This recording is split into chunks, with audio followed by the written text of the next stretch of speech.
26 साल पहले कत्ल हुआ, सिर आज तक न मिला। दो राजनीतिक भी आए थे शक के घेरे में। पूर्व विधायक के फ्लैट में कैसे हुआ था यह हत्याकांड, और कौन थे वो हत्यारे जो पुलिस को चकमा देते रहे। सूर्य प्रकाश शुक्ल। तारीख थी 4 फरवरी साल 1996। दिन था इतवार। लखनऊ पुलिस के वायरलेस पर एक संदेश गूंजा, जिसने न सिर्फ लखनऊ पुलिस बल्कि यूपी के पुलिस के आला अफसरों को हिलाकर रख दिया।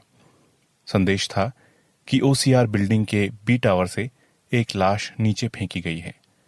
विधानसभा से चंद कदमों की दूरी पर ओसीआर बिल्डिंग हुसैनगंज थाना क्षेत्र में है, जिसमें विधानसभा और विधान परिषद सदस्यों को आवास आवंटित किए जाते हैं। ऐसी वीआईपी बहुखंडी बिल्डिंग में लाश की सूचना पर तत्कालीन एसएसपी सूर्य कुमार शुक्ला तमाम दूसरे पुलिस अधिकारियों के साथ आनन फानन में मौके पर पहुंच गए। लाश जूट के बोरे में थी। बोरा ऊपर से नीचे गिरने से फट गया था, जिससे लाश के कुछ अंग बाहर दिखाई दे रहे थे।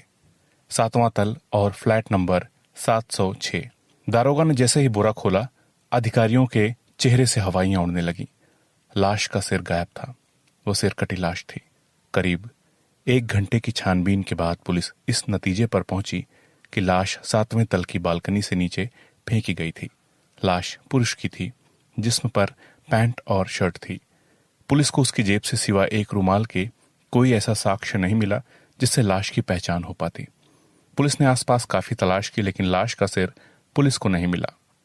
खून के निशानों के सहारे पुलिस इस नतीजे पर पहुंची कि लाश को फ्लैट नंबर 706 से खींचकर बालकनी तक लाया गया था। फ्लैट के गेट पर सफाई के बाद भी पुलिस को खून के कुछ निशान मिल गए, लेकिन फ्लैट नंबर 706 में ताला लगा था। हुसैनगंज पुलिस ने कागजी कार्रवाई पूरी कर लाश को पोस्टमार्टम के लिए भेज दिया। पूर्व विधायक को आवंटित था फ्लैट। 706 नंबर का फ्लैट हस्तिनापुर से विधायक रहे गोपाल काली को आवंटित था, जो उस बार का चुनाव हार गए थे। रविवार का दिन था और उस समय मोबाइल जैसी सुविधाएं भी नहीं थी, इसलिए लखनऊ पुलिस ने मेरठ पुलिस के जरिए पूर्व विधायक गोपाल काली से संपर्क साधा। पता चला कि वो तो 1 महीने से मेरठ में ही थे।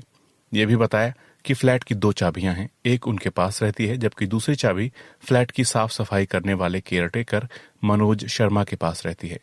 मनोज शर्मा 1 फरवरी को अपने घर पौड़ी उत्तराखंड गया था और उसकी चाबी उसी के पास है। गोपाल काली ने पुलिस को यह भी बताया कि लखनऊ जाने वाले उनके अधिकांश समर्थक उनसे चाबी ले जाते हैं और वहीं फ्लैट पर ही रहते हैं।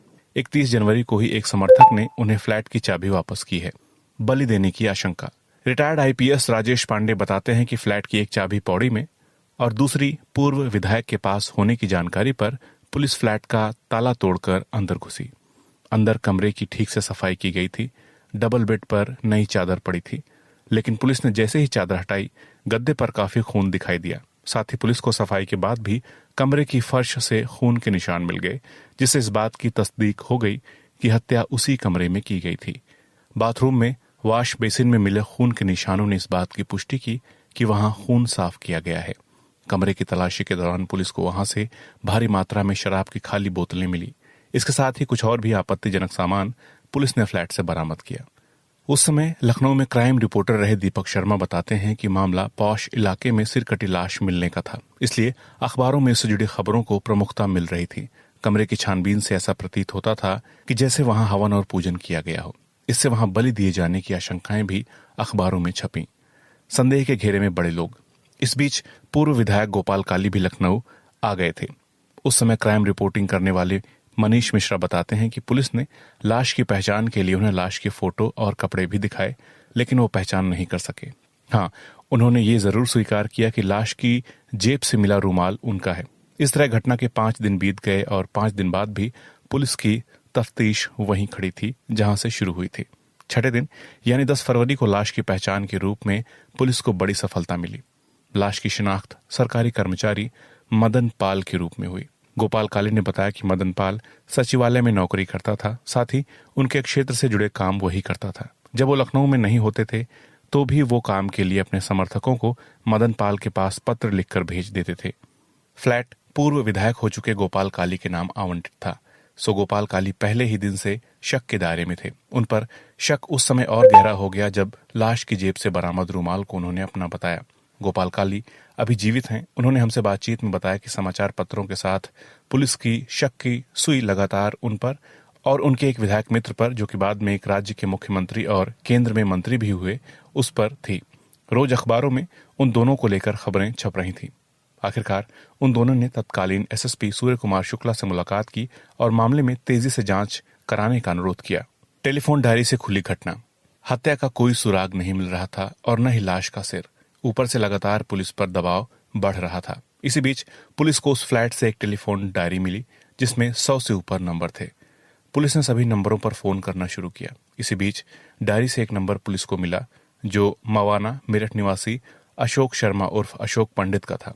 पुलिस को आसपास के लोगों से यह भी जानकारी मिली कि अशोक घटना के दिन ओसीआर में देखा गया था। इस जानकारी ने पुलिस की तफ्तीश को दिशा दे दी। पुलिस की एक टीम मवाना पहुंची और अशोक पंडित से पूछताछ शुरू की। पहले तो उसने पुलिस को खूब भरमाया, लेकिन सख्ती करने पर टूट गया और स्वीकार किया कि उसी ने अपने साथी के साथ मदन पाल की हत्या की है। रिटायर्ड आईपीएस राजेश पांडे के मुताबिक पुलिस अशोक पंडित को लखनऊ लाई। पूछताछ के दौरान उसने बताया कि वो 2 फरवरी को एक तबादले के सिलसिले में अपने दोस्त नौशाद के साथ लखनऊ आया था। मनोज शर्मा फ्लैट पर था नहीं, तो उसने मदन पाल से संपर्क किया।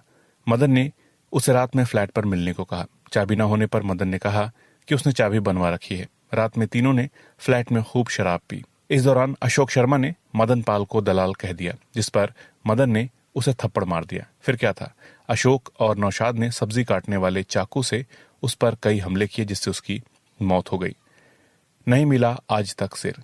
हुसैनगंज बाजार से उन दोनों ने एक बड़ा चाकू और बोरा खरीदा। फ्लैट पर आकर मदन पाल का सिर धड़ से अलग किया और उसका धड़ बोरे में बांध दिया। सिर और चाकू बेड की चद्दर में बांधा और रात होने का इंतजार करने लगे। रात में ये बोरा खींचकर बालकनी तक ले गए और उसे नीचे फेंक दिया। इसके साथ ही सिर और चाकू लिपटा चद्दर लेकर वो फ्लैट बंद कर निकल गए। नौशाद कैसरबाग बस अड्डे से मेरठ चला गया और वो ओसीआर से पैदल चारबाग पहुंचा।